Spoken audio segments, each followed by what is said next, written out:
going to our losers finals. I think that this was maybe not the most expected losers finals. I've never seen these two players play before, and I'm really excited to see it. We have Decoste versus Qwins. This is number 3 on our PR. Decoste, very strong Marth player.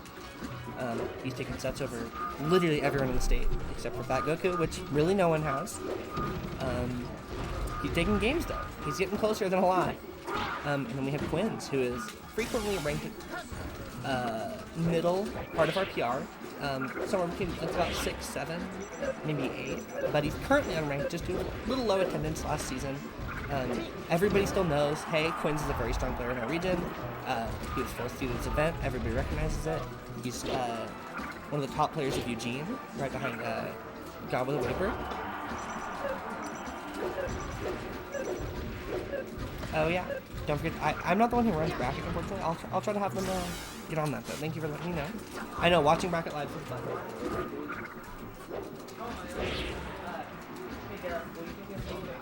Will you update the bracket? I had people watching and asking to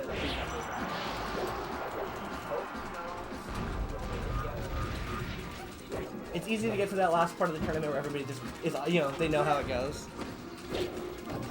Okay. They're going to start updating that bracket, making sure those results are visible for you guys.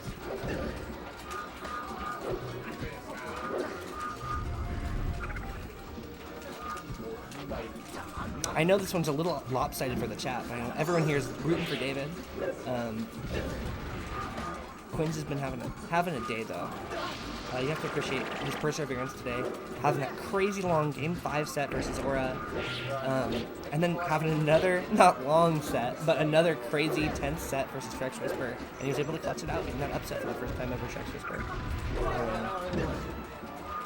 That's one of the thing you walk away from the tournament saying, you know what?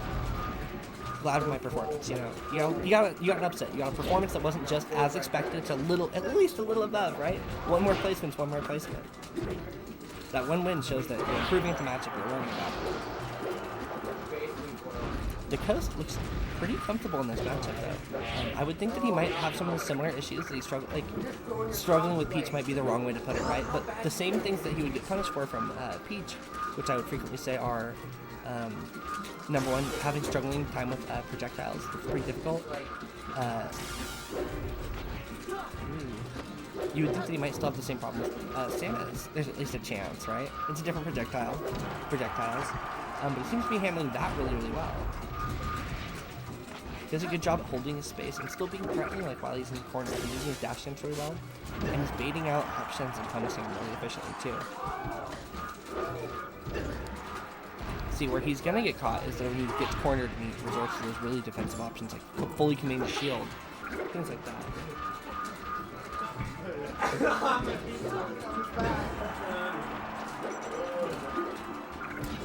I'm also a big fan. I've been to a lot of different house tournaments and different events, and it's very cool. There's still a lot of melee going on in the house. There's also going to be doubles after this. Yeah, this tournament's still going.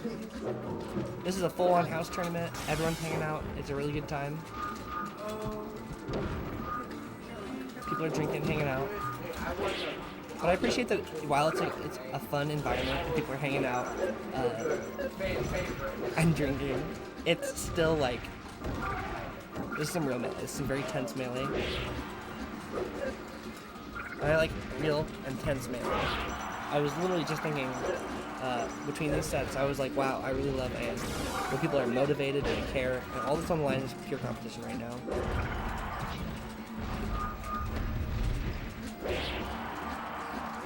This top 4 is going to be tense.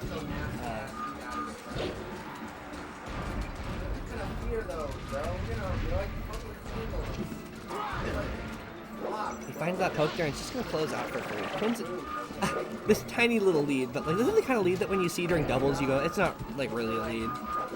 One hit is just not a whole lot. So all this percentage right now is just Qwins getting a little extra mileage, right? You almost guarantee you're like, I'm going to get hit once, you have to go to the last. And there it is. But 28% of extra mileage is not that bad. Who else is left? That's a good one, right? The last people remaining in the bracket are these two players right here, and we have Aura sitting in the winner's side of Grand Finals. after beating Decoste in a 3-0, which is crazy because last time that they played, Decoste actually won the set, and it like looked kind of confident. But a lot's changed since Epic Monthly, right? And who's to say Qwins has been on fire? Maybe he can do it. Maybe he can run it back. Yeah, he turned that game around quick, so it looked pretty rough in the beginning, but even with some like notable mistakes, Qwins took advantage of it, so he made a win happen.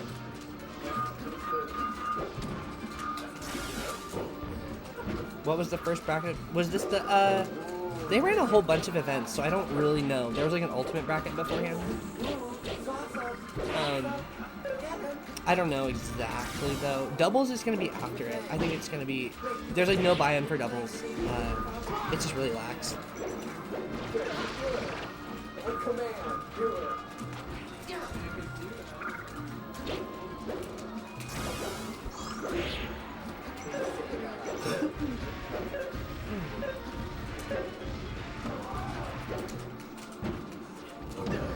Bracket started at 8 p.m. We're just hitting our, like literally on the dot. Stream started exactly at 8. There's a little delay because we were planning on being at this tournament about an hour and a half earlier. But the Eugene and BB carpools that joined up ended up having some swap around in the morning, and we planned on leaving at 10:30 a.m. And then didn't actually leave until like noon. Because it kind of switched around who was coming, who the drivers were, etc. But we ended up getting here with me and Aura, and then meeting up with the Eugene guys at Qwins and Sirs. Ooh, these are some really tense and oppressive situations. Decoste is just swallowing Qwins out with their boxes, but once the opening kind of finally comes, Qwins is able to capitalize on it. Ooh, we saw that charge shot just coming out, but it doesn't work like that.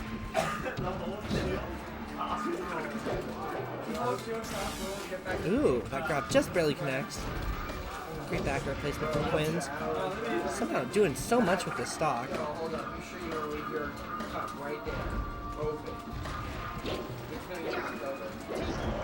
Ooh. Decoste kind of interestingly enough using an F smash like a little far out that probably couldn't connect without like a full drift in, but recognizing that if you try to punish this, I have time to act again and recognize the space and just find another one. A lot of times people will poke fun at like Marth players just like spamming F smash, like please work, but like that was a really wise situation to use it. Like you weren't really able to punish the first F smash, it just kind of looked like you could. Samus doesn't have that much drift, like. So by trying to get in then, knowing that, hey, if you come in now, you could just get hit by another one. Or something else, right? Even though Qwins did a lot with that last stock, it looked like Qwins was going to be like, just get a huge lead, but it ended up not happening. We see now it running really, really tight again. Either one of these players could get a solid hit with the stock. Ooh. Great position. This could be a tricky recovery for Marth. Yeah, got on the stage, but Samus covers that upward area right above the ledge really, really well.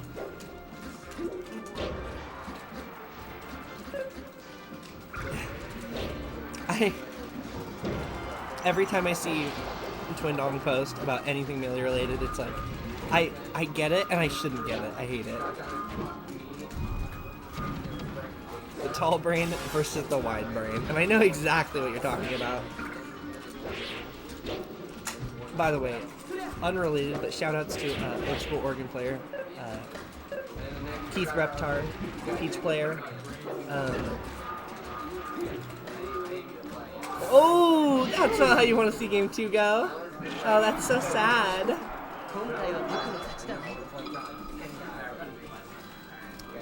Alright. And they're gonna head to Dreamland, same characters.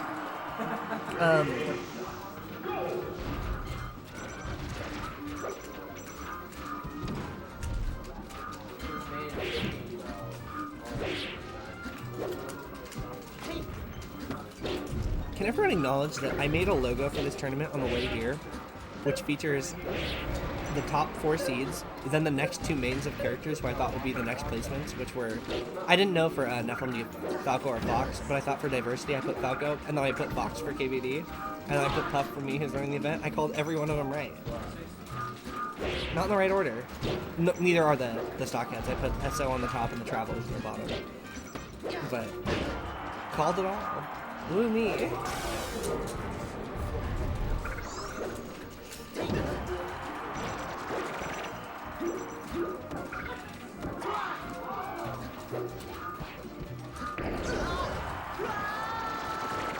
And that's like the second kill charge shot we've seen Qwins actually get. He's made a couple call-outs, but they haven't been that successful up to this point. There's one versus Aura and now one versus Decoste here.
Yeah, very true.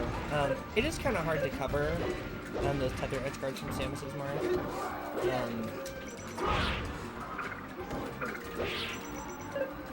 I don't know, I'm actually not that familiar with it. As Puff, you have like some pretty obvious solutions to it. I think a lot of PM players, like as yourself, Mr. Person, they recognize like tether edge guards a lot more efficiently because there's so much more of it in the game. The only couple characters in Melee who have tether recoveries are Samus, Link, and Young Link, of course, and we have so little representation from Link and Young Link in this game. No one's like practiced to edge guard them, and then even then, there's not a whole lot of Samus present.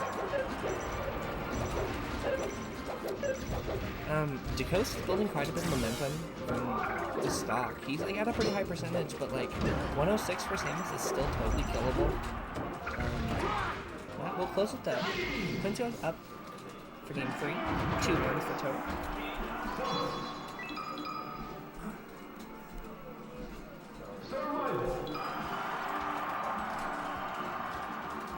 I just have to press V. That's funny. Ready? Go! Yeah, as Pikachu, you pretty much just shoot a lightning bolt if you want to cover a tether edge guard channel. Ooh. No, you can't go this way. You gotta go this way.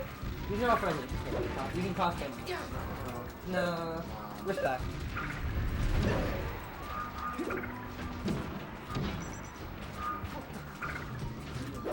Ooh. That stock started really strong for Decoste. Qwins almost brought it back, but Decoste found a good tipper. Decoste seems pretty comfortable on this stage. Like, he uses his space really, really wisely. And he's just constantly keeping hitboxes, and whether or not they're hitting, he's threatening that space with pretty good zoning. Constantly making Qwins think like, oh, thinking you can get in here, but not really.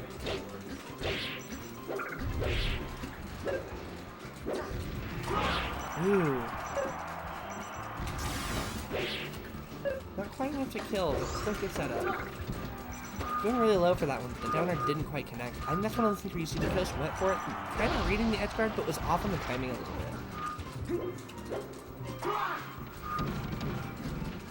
Ooh. Didn't get to punish that up air on the top platform.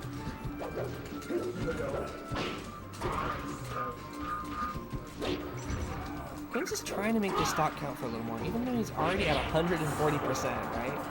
Getting a little bit of mileage from it, though. Luckily on Yoshi, like, what you're looking at, the percentages aren't that big of a deal. You know that really, like, you can find a 3-piece, as long as you're past, like, 40% on this stage. A good 3-piece can still close pretty much a stock. Getting somebody off stage and finding any, like, meeting hit, or even near the ledge sometimes can close it. I currently think that this game has been pretty strong for Decoste, though. He's been holding his space just so well, recognizing a lot of movement stuff, and playing around these platforms really efficiently, like sharking Samus really, really well.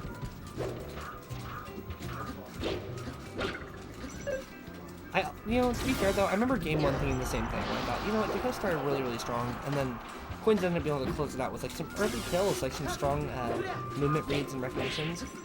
This is a bigger deficit than that first game was.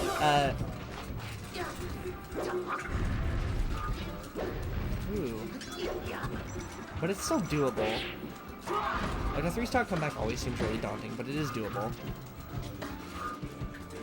If you've ever had a 3-stock comeback done against you, or had one yourself, like you start recognizing that like they're within the reach, they're just talented.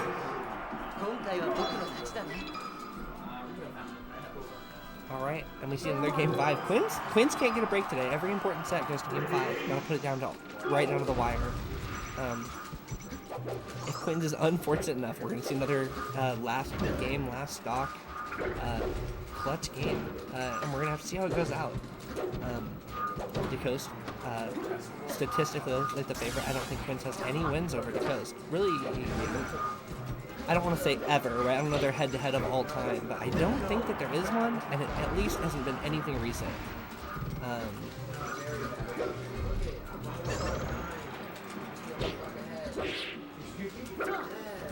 And this win means a lot to Qwins. He's becoming active.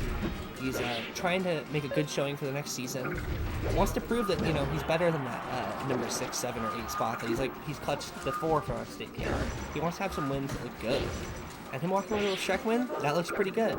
If you watch away with the Decoste win, that looks even better.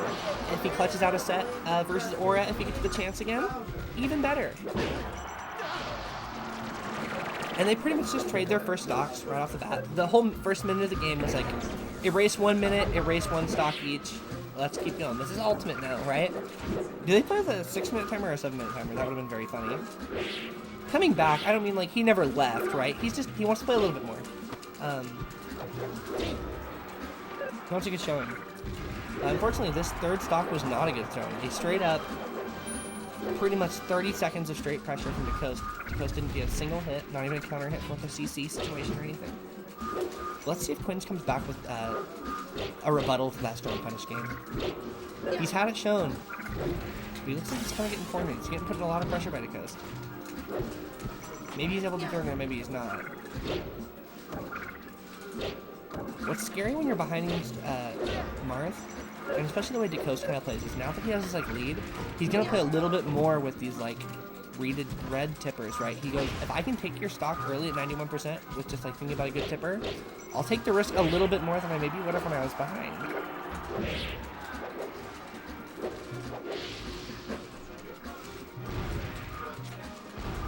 Qwins in another one of those 3-to-1 stock scenarios. The only real difference here is at least it's his kind of pick now. You just have to remember, for players who have been playing close the entire set, right? If Qwins was able to take 3 stocks, right, and get himself to this situation, Qwins can take 3 to bring it back, right? At least if you think about it that way. If they've been keeping it even, and Decoste took the first 3 dominantly, Qwins has the chance to take the next 3 dominantly, if he makes the changes and recognitions to not let Decoste get what he's been getting.